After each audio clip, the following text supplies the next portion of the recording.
This German sauerkraut soup is a simple, fast dish when you don't have a lot of time for cooking. The soup is filled with flavor and healthy ingredients. If you are looking for a great healthy soup to warm your body and soul, this is perfect for you. The soup is great for a party or potluck too.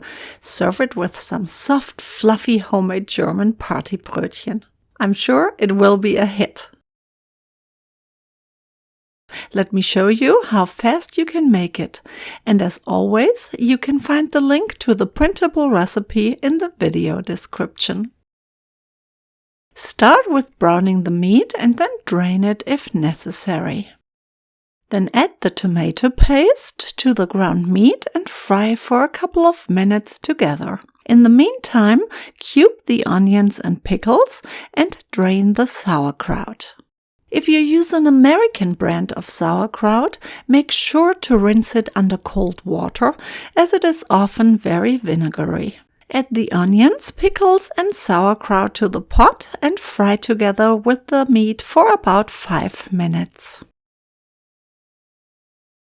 Then add the seasoning, wine and the broth. All the work is done and you just need to let it simmer for about 45 minutes. Serve as is with a dollop of sour cream or with some boiled potatoes. Guten Appetit!